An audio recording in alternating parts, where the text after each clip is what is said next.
Сәлеметсіздер ме, құрметті оқушылар.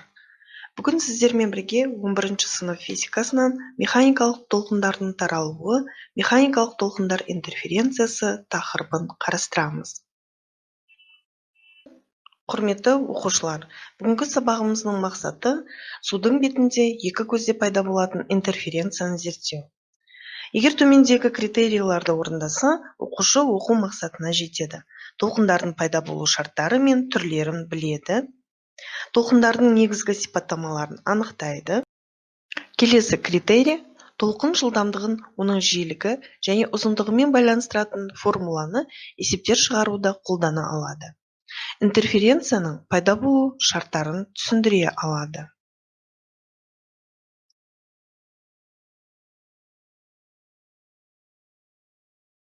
Бүгінгі сабағымызда қажетті пәндік лексикамен және терминологиямен танысып өтейік. Толқын waves, толқын ұзындығы length of wave, интерференция interferential, когерентті толқындар coherent waves. Енді білімімізді тексеріп алайық. Егер сұрақтарға дұрыс жауап берген болсаң, өзіңе лайк қой. Бірінші сұрақ: толқын дегеніміз не? Екінші сұрақ: толқын көзі болып не табылады? Үшінші сұрақ: толқынның таралуы үшін қандай шарттар орындалуы керек? Келесі сұрақ: толқын жылдамдығының формуласы.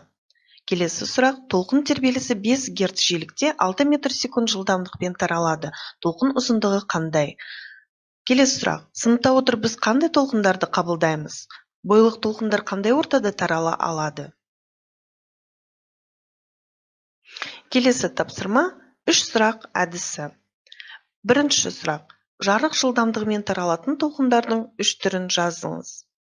Екінші сұрақ: толқынды қозғалысты сипаттайтын 3 формуланы жаз. Үшінші сұрақ: толқынның 3 сипаттамасын жаз. Құрметті оқушылар, бүгінгі тақырыбымызға байланысты видеоны тамашалайық. Интерференция екі өлшемді және үш өлшемді толқындардың қабаттасуы. Мұнда көрсетілгендей бір-біріне бұрыш жасай қалқып тұрған екі тақтайша су бетін ырғақпен соққылау арқылы бірнеше толқын туғызады. Екі толқын көзінен шыққан толқындар бір-бірімен интерференцияланады. Біз максимал ауытқуларды, яғни толқынның екі жалы қабаттасатын және екі ойысы қабаттасатын орындарды байқай аламыз.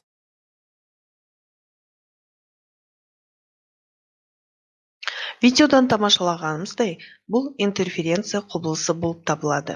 Интерференция кеңістікте когерентті толқындардың қосылуы және қабаттасуы нәтижесінде қортқы тербелістердің амплитудасының қайта таралуы болып табылады. Кеңістікте интерференциялық картина алу үшін толқындар когерентті болу керек. Когерентті толқындар жиіліктері бірдей, фазалар айырмасы тұрақты болатын толқындар болып табылады. Әртүрлі жиіліктегі толқындардың қабаттасуында интерференция болмайды. Толқындар интерференциясының қалай пайда болатынын анықтайық. Ол үшін кеңістіктің кез келген С нүктесінде екі толқынның тербелістерін қарастырамыз. А және Б толқын көздері, С қабаттасу нүктесі, D1 және D2 әрбір толқынның қабаттасу нүктесіне дейін жүріп өтетін жолдары болып табылады. Дельта D дегеніміз D2 минус D1 толқындардың жолдарының айырмасы болып табылады. D1 тең емес D2-ге болғанда амплитудалар бір-бірінен өзгешеленеді.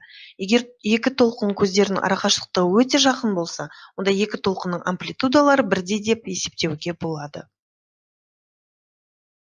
Интерференция құбылысы орындалу үшін максимум және минимум шарттары орындалуы тиіс. Максимум шарты: қабаттасу нүктесінде толқындар бірдей фазада келіп жетуі тиіс. Фи1 тең Фи2-ге. Екінші, дельта D толқындардың жолдарын айырмасына толқын ұзындығының бүтін саны сәйкес келеді. Бұл жерде дельта D тең К лямбда. Немесе дельта D толқындардың жолдарының айырмасына жарты толқын ұзындығының жұп саны сәйкес келеді. Қортқы амплитуда екі толқын амплитудаларының қосындысына тең болады. Бұндай жағдайда толқындар бірін-бірі күшейтеді. Ал енді келесі кезекте интерференцияның минимум шартын қарастырып көрейік. Суретте көріп тұрғанымыздай S1 және S2 толқын көздері болып табылады. С қабаттасу нүктесі. D1 және D2 әрбір толқынның қабаттасу нүктесіне дейін жүріп өткен жолдары. Бұл жерде дельта D тең D1 минус D2 толқындардың жолдарының айырмасы болып табылады. Бұл С нүктесінде S1 және S2 екі толқын көзінен шыққан толқындардың жол айырымы болып табылады. Толық интерференциялық сурет алу үшін интерференциялық минимум шарттары орындалуы тиіс. Бірінші, қабаттасу нүктесінде толқындар қарама-қарсы фазада келіп жетуі тиіс. Дельта D толқындардың жолдарының айырмасына жарты толқын ұзындығының тақ саны сәйкес келуі тиіс. Тағы да ескере кеткен жөн, қорытқа амплитуда екі толқынның амплитудаларының айырмасына тең болады. Бұл жерде А қорытқы А1 минус А2 толқындар бірін-бірі әлсіретеді. Егер А1 тең А2-ге болса, онда А қорытқы 0 болады. Қабаттасатын толқындар бірін-бірі жояды. Құрметті оқушылар, интерференция құбылысын дұрыс түсіну үшін экспериментке орын берейік. Бұл экспериментті орындау үшін сіздер FET Colorado Edu сайтына кіріп, бұл симуляцияны таңдай аласыздар. Бұл симуляция арқылы сіздер толқынның жиілігін өзгерту арқылы және амплитудасын өзгерту арқылы, немесе толқындардың бір-біріне арақашықтығын, жол айырымын өзгерту арқылы толқындардың интерференция көрінісін бақылауға болады. Бұл толқындардың қабаттасуының нәтижесінде максимум және минимум шарттарының орындалуы нәтижесінде интерференция құбылысын байқауға болады.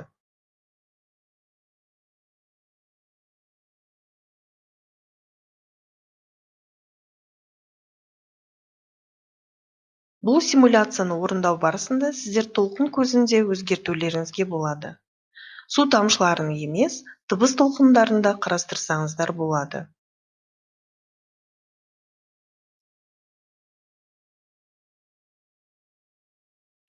Кезекті есеп шығаруға берейік. Кездейсоқ алынған М нүктесіне бірінші жерден шыққан дыбыс 0,135 секундта жетеді, ал екінші бір жерден шыққан дыбыс сол нүктеге 0,138 секундта жетеді. Егер толқындар когерентті, ал толқынның ұзындықтары 6,8 метр болса, М нүктесінде дыбыс күшейе ме, әлде? Есептің берілгені Т1 тең 0,135 секунд, Т2 0,138 секунд, Л тең 6,8 метр, В тең 340 метр секунд. К неге тең? К бүтін сан ба, немесе бүтін емес сан ба? Есептің шешуін қарастырайық. Бұл жерде ДЛ тең КЛ-ға, сонда толқындардың жол айырымы тең болады Л2 минус Л1-ге. Осы жерден К тең болады 1,5-ға. 1,5 бұл бүтін емес сан. Сондықтан бұл жерде толқындардың әлсіреуі пайда болады. Есепті қарастырайық. С және М нүктелерінен шыққан толқындар N нүктесінде қабаттасады. Толқындардың жол айырымы 12 метр, толқын ұзындығы 5 метр. N нүктесінде толқын күшейе ме, әлде бәсеңдей ме? Неге? Жауабын түсіндіріп жазыңыз.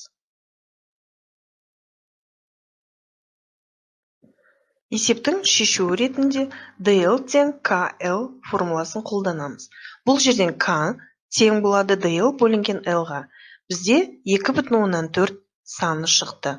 Сан бүтін емес, демек толқындар бірін-бірі әлсіретеді. Ендігі жағдайда келесі есептерді өзіңше орындап көр. Л және К нүктелерінен шыққан толқындар N нүктесінде қабаттасады. Толқындардың жол айырымы 10 метр, толқын ұзындығы 2 метр. N нүктесінде толқын күшейе ме, әлде әлсірее ме? Неге? Жауабын түсіндіріп жазып көр.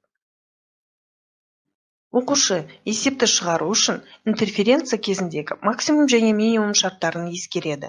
Интерференция кезіндегі максимум және минимум шарттарын ескере отырып формуланы қолданады. Формуланы қолданып есептейді, жауабын түсіндіреді.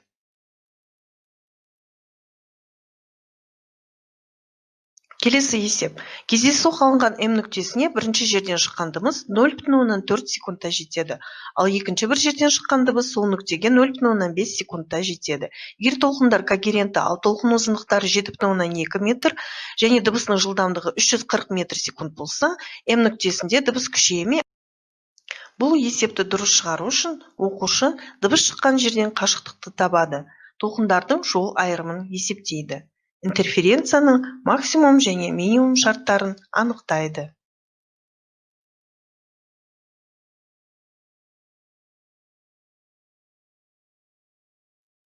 Келесі кезекті тапсырмаға берейік.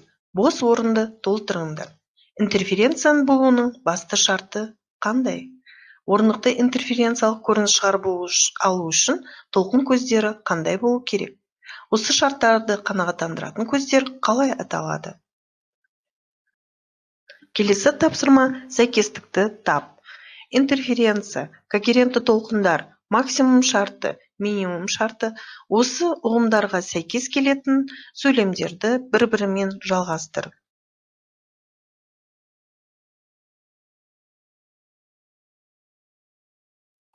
Құрметті оқушылар, сіздерге шығармашылық тапсырма ұсынғым келіп отыр. Жарықта интерференция құбылысы болуы мүмкін бе? Осымен сабағымыз аяқталды. Сабақтың мақсатына жетуде осы тапсырмаларды мұқият орындаған болсаңыздар, онда сабақтың мақсаты толық орындалды деп есептеуге болады. Құрметті оқушылар, сіздермен қоштасамыз. Қош сау болыңыздар.